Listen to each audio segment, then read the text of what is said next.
Hey guys, today we're going to be continuing on the Is It Good series. In this case, we are going to be watching Coffee playing Greymane. Now, Coffee's not your usual competitive player. He has not played in HGC. He hasn't even done a lot of like the other small tournaments, but Coffee's actually gotten really well known recently for his burst mage and his bursty aggressive playstyle when he plays assassins. In particular, his team has been putting him on Greymane more and more, and he's been doing pretty decently. So I wanted to break down his gameplay, explain is it good, and if you guys are unfamiliar with the Is It Good series, the basic idea is I take competitive games, usually prized events, where people have to bring what they are most confident with, the build that they think will most likely win them that prize, right? And so I like to use these types of games when we are doing this Is It Good. Then I'm going to be breaking down, is their build good? In the most cases, it's going to be pretty good because, again, they're bringing their best to a prized event. But at the same time, sometimes even the most competitive players will end up playing a build poorly because of nerves, or maybe they just do a build that I just don't personally believe is good. And it has happened, but it is rather rare that either the build or playstyle is bad in these particular games. So, level 1, he takes Viciousness. This is the meta talent for Greymane. Wolfheart has been picked up a little bit more in the past, as it gets you your cooldown back faster on your W, but in general, Viciousness is nice because you still get that cooldown reduction on your W, but you can keep it going a little bit longer in team fights, making it more valuable in the average team fight than Wolfheart. Because in the average team fight, you're not going to have time to get a good amount on your W, and then also have the opportunity to have Viciousness go. So in this case, I think Viciousness is the best call for that. But either way, let's get into see how the rest of this game goes. He likes to hop into wolf form a little bit more than I personally like on Greymane. It's one of those things that I generally like to just run Inner Beast as long as possible in human form, but he does play rather aggressive. We see that he's jumping down to this bottom lane. He gets Mockery rather low, jumps into wolf form, and immediately kills Mockery and then hops out. He essentially did about 60% of Mockery's health in under 2 seconds. And that's because he's timing his abilities really well. You throw out a Greymane cocktail, 1 auto attack in human form, then going into wolf form resets your auto attack timer. You get 1 more auto attack, a Q, and then another auto attack, and you can do a good 60% of someone's health in a very short period of time. We then see him just pop Greymane cocktail and immediately go to covering the soak for his lane. This is what I talk about when I talk about impact in games. He quickly gets a kill on his own, then quickly goes to the solo lane, covers the solo lane for his team, despite the fact that his solo lane had to jump down to the bottom lane. So he's immediately going to the camp and joining them to speed up this camp so they don't need to waste a lot of time on that, getting that camp for his team as well. I mean, the amount of value he's bringing to this game is insane. If you brought this into Storm League, you would win 70% of your games if you could play like this every single game, and it's only 2 minutes into this game. You'd legitimately win 70% of your games if you could do this. Just constantly bringing value, but look at also how safe he plays too. When no one's showing, he's always just playing very, very safe.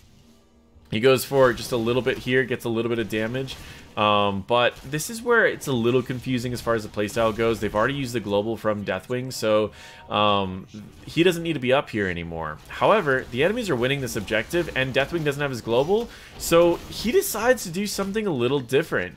He just pushes, right? He forces the enemy to stay up top. He's going to head down, pick up a fountain.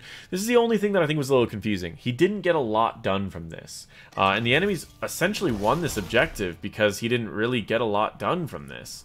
Level 4, he decides to go with Thick Skin. Using Dark Flight, grants 50 armor for 2 basic attacks. So essentially 2 block charges. Against a team that runs a Hanzo and a Thrall, 2 block charges is not bad. Against point-and-click abilities or auto-attackers, you sometimes want to go with the Stealth, and Insatiable's usually never picked up because you almost never have mana problems. He even could have hit a Fountain before this, so he didn't have mana problems, but he is perfectly fine. So this is actually really bizarre because they were able to still win this objective despite him going top first. So even though I was confused by this, it still paid off. He goes Wizened Duelist, or Wizened Duelist. I'm pretty sure it's Wizened anyways, but we'll see. It's a weird word, right? You don't hear that in, like, the modern days, Wizened. It's like you say someone is wise, right? You don't say that they were like wizened. So it's a little unique of a word. However, so the idea of this is every 6 human basic attacks will get you 1 stack. Every 3 Worgen basic attacks will get you 1 stack, and you lose half of this whenever you die. For his aggressive playstyle, I'm actually really surprised he does go with this talent, purely because he's going to be losing stacks a lot. However, at the same time, with his constantly going into Worgen form, this does stack a little bit faster, so that is something that you can go with. I personally like Quicksilver bullets just because it's a lot safer. Again, I like to usually just ramp out in human form, keeping that inner beast rolling for a long time, but he does play a lot more aggressive than I do when it comes to Greymane, so we'll see how it pays off, if he's able to get a decent amount of stacks, and if it's worth it over that 1 extra attack range. But again, if you're in Worgen form, this extra attack range isn't really worth it, because it doesn't do anything. So it's a dead talent if you're in Worgen form as often as he is. So maybe he just thinks even if he loses some of the percentage, it's just that this is going to be a dead talent to him. So with that, he is just taking a step back, not worrying too much about these fights in here. He's going to head back up here, match this Thrall, and he is double soaking for his team. So again, he has participated in all of the kills, as well as he has double soaked these lanes for his team and participated in a lot of the camps that he's picked up. At this level, he does go for the throat, but he's gone Curse Bullet as well. His reasoning for going either talents, I'm not sure. I usually have a rule of thumb that if there is double tank, you actually go for go for the throat, and if there's a single tank, you go for Curse Bullet. My reasoning for that is if there's 2 tanks and you Curse Bullet one, it walks back and gets healed while the other tank is tanking. But if there's 1 tank and you do Curse Bullet, then they have to leave the fight, and you get a fight without the enemies having a tank. He does take over the throat more often than not because he likes to just dive in and get a quick kill. But in this case, he is, again, he's just focusing on macro. His team's doing pretty good on their own. He set up a good lead for his team, and now he's just doing his best to keep this Thrall preoccupied. The Deathwing is actually just staying in the 4-man, and he's pretty much just sitting back, getting some extra siege damage, poking the enemy Thrall. Now remember, Thrall has sustain and he doesn't, so he doesn't want to stay in this fight very long. All the damage that he just did to Thrall was wasted, and now he needs to back off because Thrall is back at full health, and he's down to half. He grabs a fountain here. I personally would not recommend getting a fountain if it's been a while since the last objective is spawned, because you want that fountain for the objective. I would have just backed there because his team could have done this without him. But he does want to have just a high uptime of impact. What I mean by that is constantly making sure that every second of his time is valuable. He's only at 2 stacks from Wizened Duelist, and that might have been the reason that he decided to trade with that Thrall a little bit, is to get those 2 stacks of Wizened Duelist. I mean, it's 2% more damage. Is it worth it? I don't know yet. We'll see as we get to the later levels. This talent actually synergizes a little bit better with Eager Wolf to get that extra attack speed, which synergizes well with the extra attack damage, because the 2 sets of attack damage isn't multiplicative, so it's not as valuable. But he also, I've seen him go Alpha Killer a lot too, so it could just be something that he might just switch over to get Alpha Killer. We'll see. He activates the objective, but his team's saying to be rather careful as Deathwing is not ready to go in yet. So he simply just stays in in human form for as long as possible, getting as many auto attacks as he can, and then he jumps in, uses his Q, uses his ult, getting them rather low, but he gets blinded by the opposing Joanna, decides he just wants to walk out of the fight. This is why I said he probably should have backed earlier, because now he doesn't actually have a fountain, and he decides to just go back in and start clearing up the objective, but he's getting rather low, and I'm worried that this is going to use a lot of Rhaegar's mana and abilities to keep him topped off, rather than just keeping the other 3 topped off. Either way, he's getting this objective, and this will give him 2 globes, and he is at that 4% of the Wizened Duelist. Level 13, he takes on the Prowl. This is again another meta talent. I do like Unfettered Assault, but on the Prowl, when this does activate, makes you kind of just run through team fights. And with his aggressive playstyle, you're going to see him just dive through. In fact, the other game that I wanted to show, it ended just way too fast, but he was rolling through teams with how fast he was moving. So the way that this talent works is, as long as you have your W going for more than 3 seconds, which it normally only lasts 3 seconds, but as long as you're auto-attacking, it resets. As long as you have it going for more than 3 seconds, you get 30% movement speed until it ends, which can go on forever as long as you're constantly auto-attacking. And as long as you're constantly moving, you're going to keep getting more and more value off of it. So he ends up leaving here. He got a good chunk, so he only has a 5-second cooldown on the Inner Beast. And we're closing in on level 16s, but it'll still take a little while. Again, only 4%. Is this 4% going to make any major difference in any of these fights? I don't know. I think that's the only piece of his build I'm like kind of confused about. But again, look at how long he stays in wolf form. It's a really long time. So his team fights a little bit, but he doesn't really want to take that fight. He kind of just wants to go for this this macro, so he just goes back to macro. His team's going for this. He takes the safe route. Again, goes back into wolf form. You see that he's always using the cocktail before he jumps in. He gets one auto attack in human, cocktail jumps in, auto attack Q, and he does a ton of damage in a short amount of time.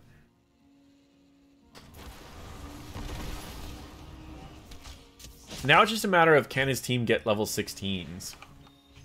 And we see he's really close to his solo laner in experience gain, so they've been kind of trading off and holding the solo lane.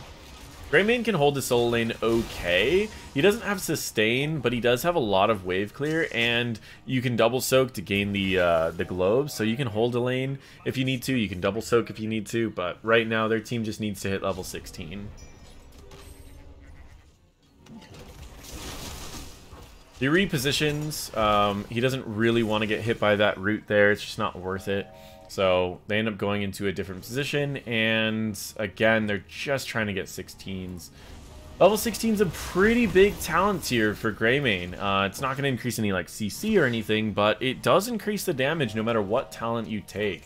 The weakest talent of them is usually Eager Wolf, unless you're going Wizened Duelist, but he ends up going with Alpha Killer. His goal is to pretty much just drop whoever's in front of him, even if it happens to be the tank.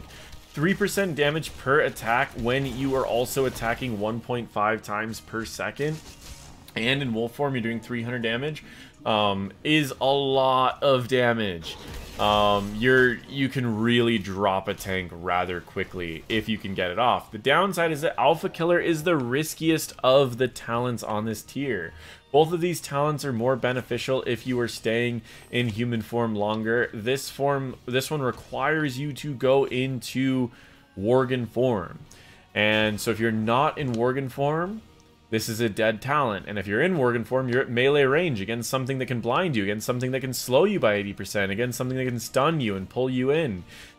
Same idea with the you're in the range to get rooted, you're in the range to get rooted, you're in the range to get stunned. Like, that's the downside about Alpha Killer. Let's see if it pays off though. We are reaching this point, level 16s versus level 16s. Again, he has had extreme uptime this entire game. He's always been doing something valuable, and he's not really backed. I think maybe once this entire game is he backed, and I don't think he's died, which means that he hasn't had any issues with his mana, and he's been always doing something productive for his team. Like, this is the playstyle that you want in Storm League. I'm really worried about this playstyle in competitive. Like, it's working, but I am very worried about it because it's just not consistent. It's very feast or famine. When they're winning, it's really winning, but I do think this is a pretty decent playstyle in Storm League. I think the playstyle is fine in competitive. I think it's the build that's a little spooking me, I guess. So, like, he's not getting any value off of Alpha Killer yet because he was only attacking them while he was in human form. And again, he's back to attacking them in human form, but he's not getting any value. He ults, taking out Joanna very quickly. He uses the second ult immediately onto Sylvanas and dies, cutting the Wizened Duelist stacks, or the Wizened Duelist stacks, in half.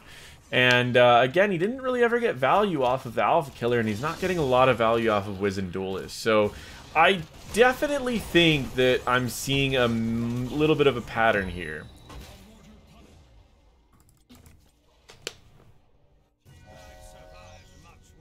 So they lose this objective, and they just play safe. He did get a good kill, but again, it put him into a really rough position. He's staying in human form for this. Avoids all the damage from the Mortar Punisher. Mortar Punishers actually scale pretty hard right now, so it scales at 180 damage per, it's 18 damage per second, or per minute. So it should be over 200 more damage per on each of those bombs that goes out, and that is a lot of damage. It's good that he's ignoring those, or avoiding those anyways, not ignoring those.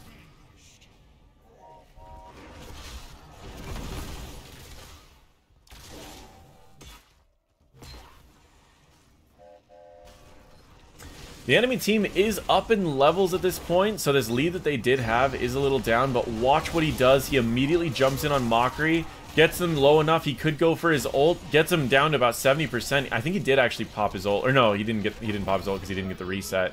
So he immediately goes in here, jumps in, then pops his ult, getting that first kill, popping his ult again, and now that right there was a quick kill with Alpha Killer, but honestly, that was the only value that Alpha Killer would have had, and it just would have taken just a teeny bit longer to close out this game if he didn't have Alpha Killer.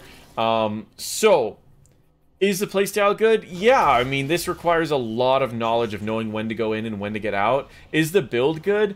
That's where I'm not really sold. I don't like this Worgen playstyle in competitive.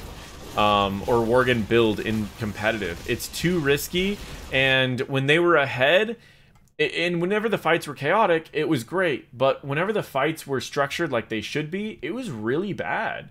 So I really think that Quicksilver... I don't think Wizened Duelist got any value this game. I think Quicksilver would have been much better. I don't think Alpha Killer got any value this game. I think Executioner would have been much better. And then if you take both of those talents, that makes your Hunter's Blunderbuss so powerful, because you're going to get flat damage increase. As long as you hit one person that's CC'd, you're going to get flat damage increase for 3 seconds on your entire AoE, which will also be longer range. So overall, I think that that would have been much more valuable this game than going for the talents that he went for. So I think that the playstyle is very good. Coffee is an amazing assassin player and is very strong, but I actually don't think that this build is good. I've watched this build several times in a wide variety of ranks, and I've never seen any of these talents get enough value out of them that makes it worth taking those talents. If you're in melee range and the tank is still alive, you're probably going to die, or at least get CC locked too much. And the same idea here is, if you're just going to play safe and sit back in human form for a long period of time, it's better to be safer about it. I think this talent has more benefit than... I think there's more of an argument to take Wizened Duelist and still play safe, even though this talent makes you safer, because if you play safe with this talent, then you could at least build up a lot of damage with it. But overall, it just doesn't synergize too well with Executioner, so I would rather just go Quicksilver into Executioner, and then go into Blunderbuss. If you do end up going Eager Wolf or Wizened Duelist, then I think Eager Wolf is a little bit better. But again, Eager Wolf only triggers after it's been active for 4 seconds. So it has the same problem with On the Prowl, except for On the Prowl's mobility.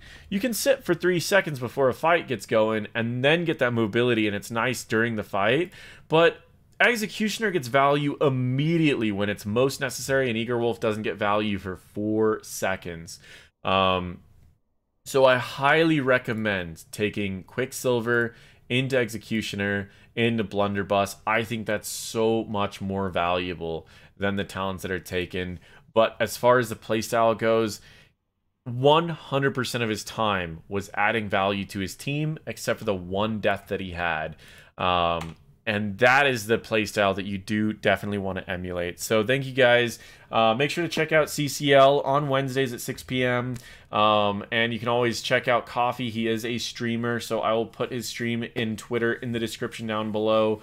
And if I forget, then someone else can put that in the comments down below, and I will heart it and move it to the top. You guys can all upvote it.